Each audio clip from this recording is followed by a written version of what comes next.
نحمده ونصلي ونسلم على رسوله الكريم أما بعد فأعوذ بالله من الشيطان الرجيم بسم الله الرحمن الرحيم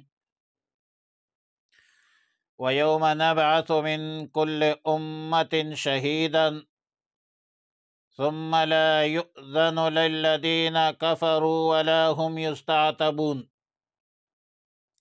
پارہ نمبر 14 سورۃ النحل، رکوع نمبر 12، آیت نمبر 84، 85، 86، 87، 88 اور 89۔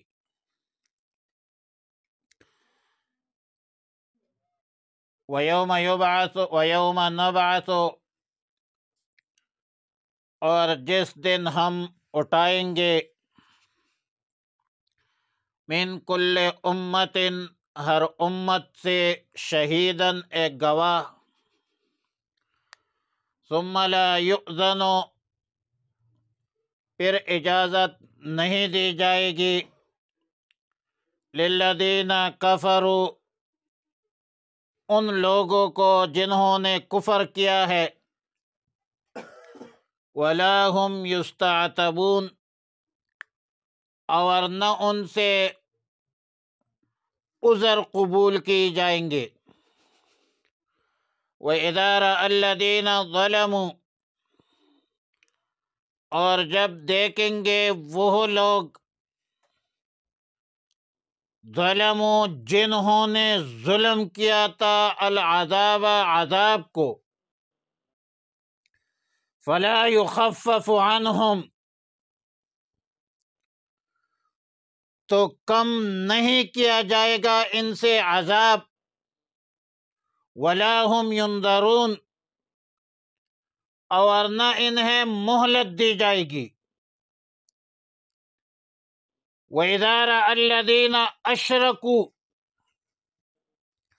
اور جب دیکھیں گے وہ لوگ جنہوں نے شرک کیا تھا، یا جو مشرک تھے، شرکاؤہم، اپنے شریکوں کو،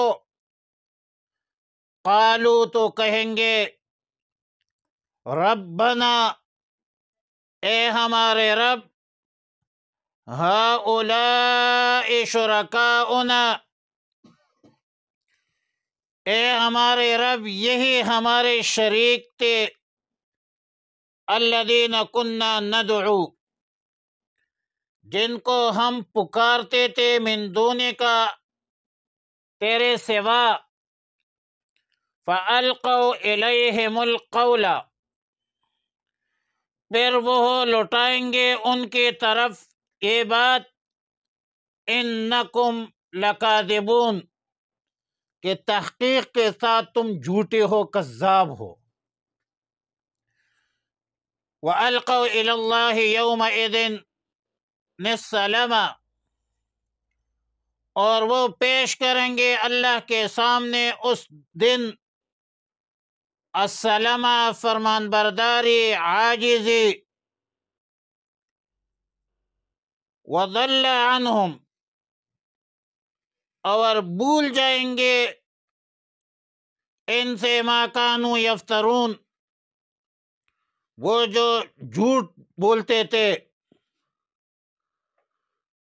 اور جھوٹ گڑتے تھے۔ الذین کفروا، جن لوگوں نے کفر کیا،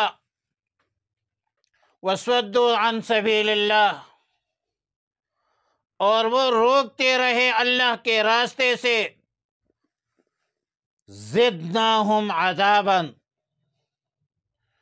ہم زیادہ دیں گے ان کو عذاب، فوق العذاب، عذاب کے اوپر، بما کانوا یفسدون، بسبب اس کے کہ کیونکہ وہ فساد کرتے تھے۔ وَيَوْمَ نَبْعَثُ فِي كُلِّ أُمَّةٍ شَهِيدًا، اور جس دن ہم اٹھائیں گے ہر امت میں سے، شہیدن، ایک گواہ، علیہم، ان پر، من انفسہم، انہی میں سے، وجئنا بکا شہیدا علی ہؤلاء، اور آپ کو ان سب پر ہم گواہ بنائیں گے۔ وَنَزَّلْنَا عَلَيْكَ الْكِتَابَ، اور ہم نے نازل کیا ہے آپ پر یہ کتاب قرآن کریم، تبیاناً واضح بیان ہے، لکل شیء ہر چیز کا، وہدن ہدایت ہے، ورحمتاً اور رحمت ہے، وبشرا اور خوشخبری ہے، للمسلمین مسلمانوں کے لیے۔ مذکورہ آیتوں میں قیامت کے ہولناک مناظر اور مشرکین کے عذاب کا ذکر ہے۔ فرمایا یوم نبعث من کل امت شہیدا، کہ قیامت کے دن ہر امت میں سے ہم ایک گواہ قائم کریں گے،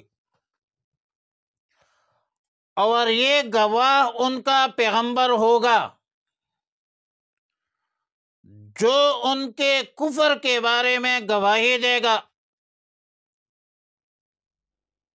جب بروز قیامت کفار جمع ہوں گے تو پھر انہیں کسی قسم کی عذر معذرت کی اجازت نہیں دی جائے گی، وَلَا هُمْ يُسْتَعْتَبُونَ، اور نہ ان بدبختوں سے کہا جائے گا کہ اللہ کو راضی کرو اور اللہ کو راضی کر کے عذاب سے چھوٹ جاؤ گے، کیونکہ اللہ کو راضی کرنے کا جو موقع تھا، جو محل تھا، وہ انہوں نے ضائع کیا۔ وہ صرف دنیا ہی ہے، دنیا دار الاعمال ہے، آخرت تو یوم الجزا ہے۔ دنیا تو ہے آخرت کے لیے کھیتی باڑی ہے، دنیا مزرع الآخرہ۔ لہذا بروز قیامت کسی قسم کی فرمائش ان منکرین، مشرکین، کافرین کی طرف سے قابل قبول نہیں ہوگی۔ آیت نمبر 85-86 میں فرمایا وَإِذَا رَأَى الَّذِينَ ظَلَمُوا الْعَذَابَ، ظالمین کو، کافرین کو ان کے ظلم کی سزا کے طور پر کفر، شرک، عناد کے اساس اور بنیاد پر عذاب نظر آئے گا اور عذاب میں داخل ہونے لگے گے، تو پھر اس عذاب سے خلاصی کا یا عذاب تخفیف عذاب کا یا مہلت کا کوئی راستہ نہیں پائیں گے، کوئی راستہ نہیں ملے گا۔ اور یہ ہمارے فرمایا کرتے تھے استاد، ابھی سے سوچ لو وگرنا روز محشر میں میرے سوال کا تم سے جواب ہو کہ نہ ہو، ظلم نہ کرو۔ ظالمین جب عذاب دیکھیں گے تو تب پھر نہ خلاصی کا ذریعہ ہوگا، نہ عذاب میں تخفیف ہوگی، نہ مہلت دی جائے گی، نہ کوئی راستہ ملے گا۔ اور پھر وہاں پر مشرکین تو یہ کہیں گے کہ اے ہمارے رب، یہ ہے ہمارے شرکا، جس کے ہم عبادت کرتے تھے وہ شرکا یہ ہے، یہ وہ معبود ہے جس کے ہم عبادت کرتے تھے۔ تو شرکا کہیں گے، باطل معبود، اصنام، ان کی طرف سے متوجہ ہو کر کہیں گے کہ تم جھوٹے ہو، انکم لکاذبون، اور یہ بات کہہ کر اپنے لا تعلقی کا اظہار کریں گے۔ امام قرطبی رحمۃ اللہ علیہ تفسیر قرطبی جلد 10 صفحہ نمبر 163 میں لکھتے ہیں کہ اللہ تعالیٰ اصنام کو، بتوں کو بھولنے کی قوت عطا فرمائے گا،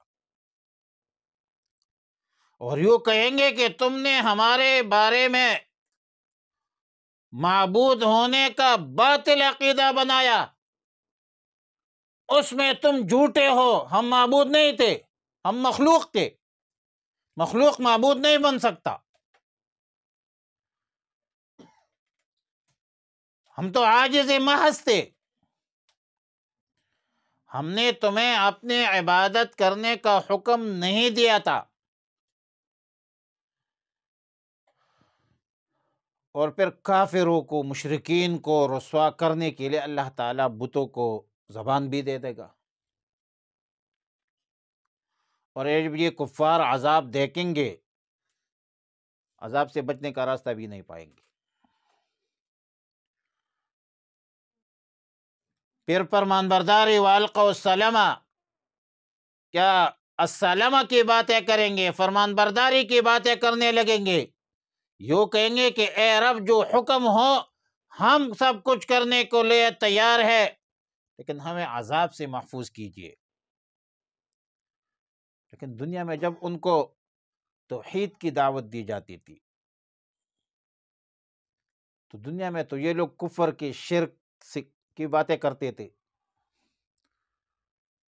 ضد کرتے تھے، حق قبول نہیں کرتے تھے، انبیاء علیہم السلام کو جھٹلایا، دین اور دینداروں کی مخالفت کی، اور اللہ کی طرف ایسی باتیں منسوب کی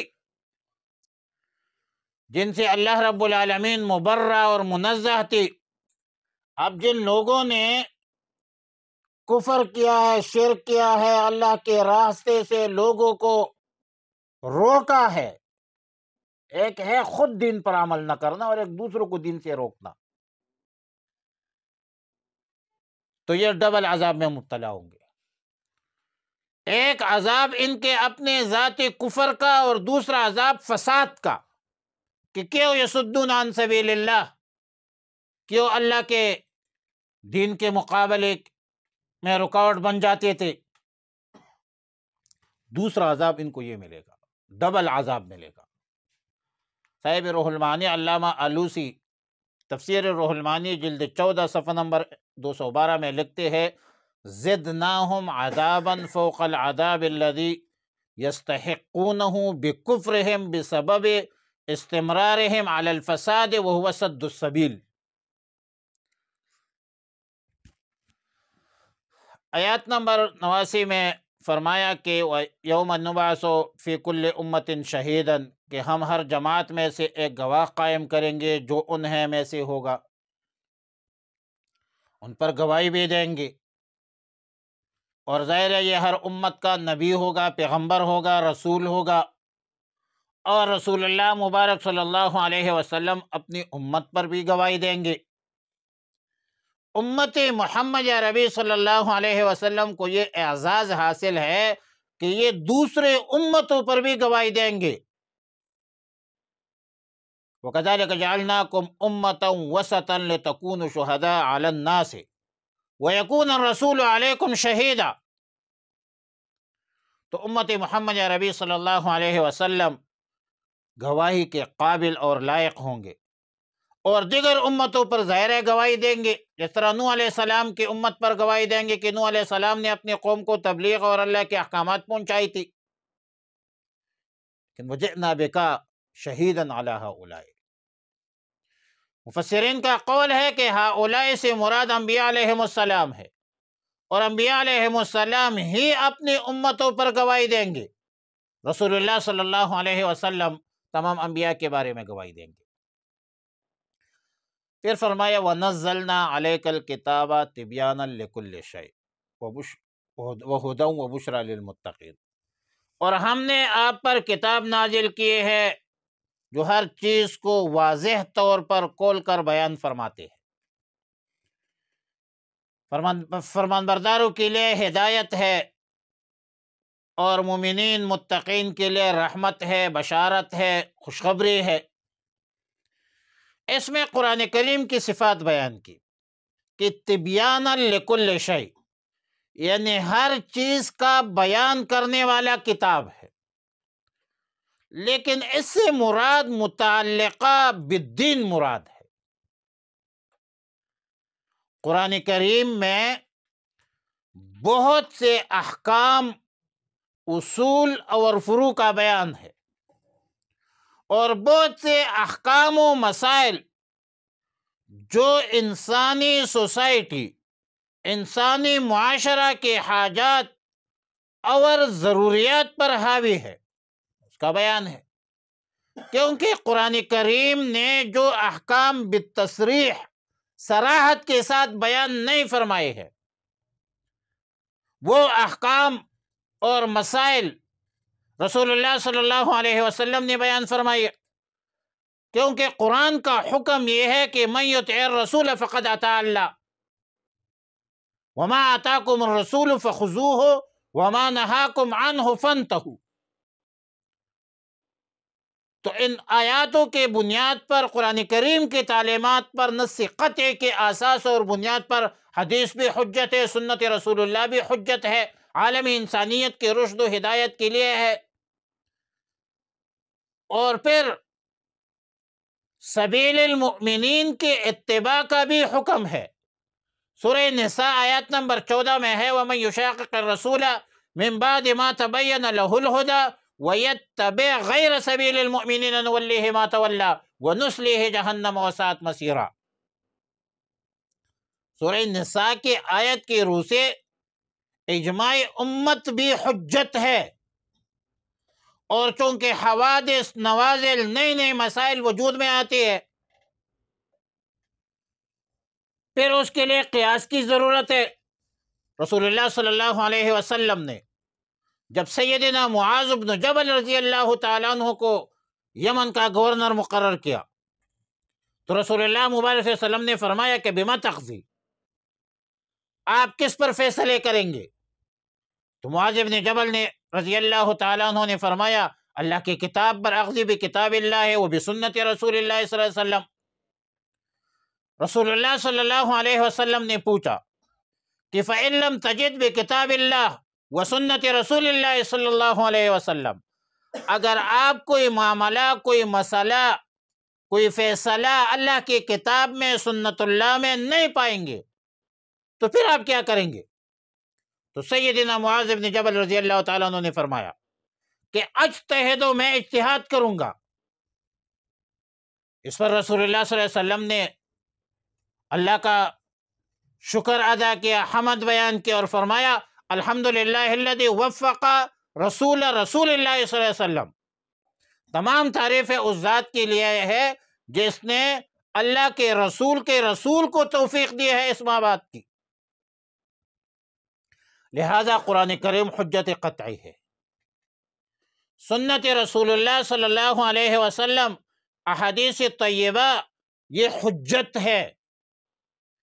سورہ نساء کی آیت کی روح سے اجماع امت بھی حجت ہے، حدیث معاذ بن جبل رضی اللہ تعالیٰ عنہ کی روایت کے بنیاد پر قیاس بھی حجت ہے، اور ان چاروں کو ادلہ اربعہ کہا جاتا ہے: قرآن، سنت، اجماع اور قیاس۔ لیکن ایک بات، قیاس حجت مظہرہ ہے، حجت مثبتہ نہیں ہے۔ ظاہر ہے کہ نئے نئے مسائل، حوادث، نوازل کے بارے میں مقیس اور مقیس علیہ کو دیکھ کر مابہ الاشتراک کی بنیاد پر احکام شرعیہ کے استنباط، استخراج کو اجتہاد کہا جاتا ہے، اور یہ فقہا کا کام ہے۔ البتہ احکام منصوصہ میں قیاس کی گنجائش نہیں ہوتی، جائز بھی نہیں ہے۔ اگر ایک مسئلہ قرآن کریم میں واضح حکم موجود ہے، حدیث میں موجود ہے، تو وہاں پر قیاس نہیں ہوتی۔ سیدنا امام ابو حنیفہ الغرہ رحمہ اللہ تعالی سے پوچھا گیا کہ اذا کان یخالف قولک بکتاب اللہ اگر آپ کا قول کتاب اللہ سے متصادم ہو تو پھر آپ کیا کہتے ہیں؟ مخالف ہو کیا کہیں گے آپ؟ یا امام ابی حنیفہ الغرہ رحمہ اللہ تعالی. تو امام ابو حنیفہ رحمۃ اللہ علیہ نے فرمایا کہ اترکوا قولی بکتاب اللہ، میرا قول چھوڑ دو، کتاب اللہ کو لے لو. پھر پوچھا گیا اذا کان یخالف قولک بسنت رسول اللہ صلی اللہ علیہ وسلم، اگر آپ کا قول سنت رسول اللہ سے متصادم مخالف ہو تو امام ابو حنیفہ رحمۃ اللہ نے فرمایا اترکوا قولی بسنت رسول اللہ صلی اللہ علیہ وسلم وبقول النبی صلی اللہ علیہ وسلم. پھر پوچھا گیا کہ اذا کان یخالف قولک بقول الصحابہ رضوان اللہ تعالی علیہم اجمعین، اگر آپ کا قول صحابہ کے قول کے ساتھ متصادم ہو تو پھر فرمایا اترکوا قولی بقول الصحابہ، میرا قول چھوڑ دے، صحابہ کا قول لے. اور اس کے بعد فرمایا کہ ہم رجال ونحن رجال، کیونکہ امام ابو حنیفہ تابعی ہے. بہرحال قیاس یہ حجت شرعی ہے، اور قرآن کریم کی آیت ہے فاسألوا اہل ذکر ان کنتم لا تعلمون، اس میں اہل علم کی طرف رجوع کا حکم ہے. نہیں جانتے تو اہل علم سے پتہ کرو. اہل علم میں محدثین بھی ہے، فقہا بھی ہے، لیکن فقہا جو ہے یہ اطباء ہے، ڈاکٹر ہے، اور محدثین جو ہے یہ سیادلہ ہے. الفقہاء الاطباء ونحن السیادلہ، محدثین دوائی فروش ہے. امام ترمذی رحمۃ اللہ علیہ کتاب الغسل میں فرماتے ہیں کہ وہذا قول الفقہاء، یہ فقہا کا قول ہے. اور پھر لکھتے ہیں وہم اعلم بمعانی الحدیث، حدیث کے معانی کو وہ جانتے ہیں. صاحب روح المعانی علامہ علوسی رحمہ اللہ الباری جلد 14 صفحہ نمبر 215 میں لکھتے ہیں اس آیت کے ذیل میں وقد رضی صلی اللہ علیہ وسلم لأمته باتباع اصحابه حيث قال رسول اللہ صلی اللہ علیہ وسلم علیکم بسنتی وسنت الخلفاء الراشدین المہدیین تمسکوا بها وعدوا علیہا بالنواجذ. وقد اجتہدوا، اس صحابہ نے اجتہاد بھی کیا ہے، وقاسوا، اس نے قیاس بھی کیا ہے، ووتو طرائق الاجتہاد فکانت السنت والاجماع والقیاس مستندتا الى تبیان الکتاب. بہرحال قرآن کریم تبیان لکل شیء ہے.